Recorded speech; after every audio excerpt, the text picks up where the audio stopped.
যতক্ষণ বেঁচে আছি ততক্ষণ এই আন্দোলন আমরা চালিয়ে যাব।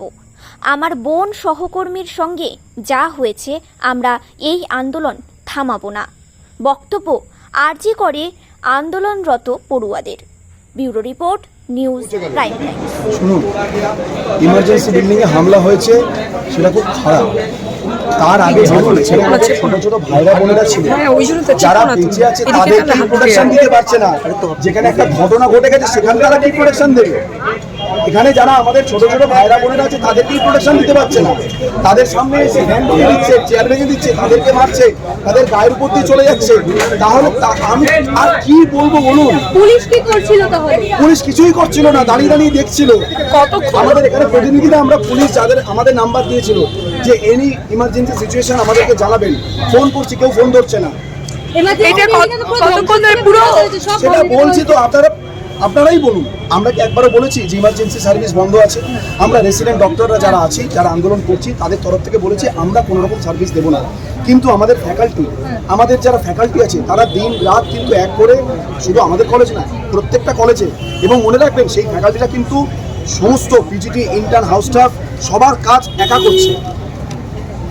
তারপরেও এই ঘটনা কেন ঘটলো? আন্দোলনটিকে বন্ধ করার ষড়যন্ত্র। আমাদের আন্দোলন কোনো ষড়যন্ত্রে, যতক্ষণ আমাদের দেহে প্রাণ আছে, যতক্ষণ আমরা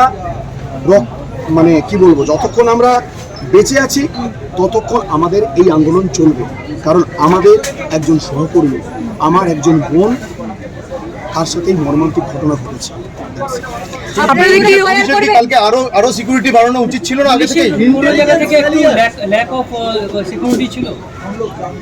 আচ্ছা, যদি ল্যাক অফ সিকিউরিটি না থাকে তাহলে এই ঘটনা ঘটলো কেন?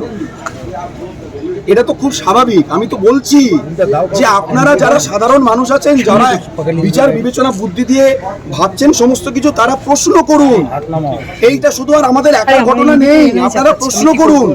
আমরা আরজিকর থেকে আমাদের খুব সাধারণভাবে একটু বলছি যে আমরা আমাদের দাবিতে অনড় আছি। আমরা আমাদের শান্তিপূর্ণ কর্মবিরতি চালিয়ে যাব। আমরা যেটা প্রতিবাদ জানিয়েছি সেই প্রতিবাদ আমাদের চলবে।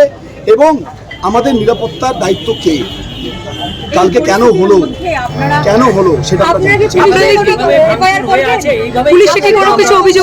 কমিটি ডিসাইড করবে, তারপরে আমরা বলবো।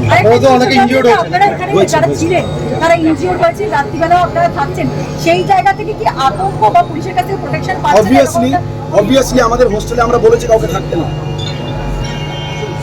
আমি এখানে বলতে পারছি না আরো কি থ্রেড এসছে আমাদের মেয়েদের কাছে। এখানে সিস্টার দিদিরা ডিউটি করতে গেছিল আজকে সকালে। শুনুন, এর পরেও কিন্তু আমাদের সিস্টার দিদিরা ডিউটি করতে গেছে ইমার্জেন্সি, তারপরেও তাদেরকেও অনেক রকম কথা বলা হয়েছে।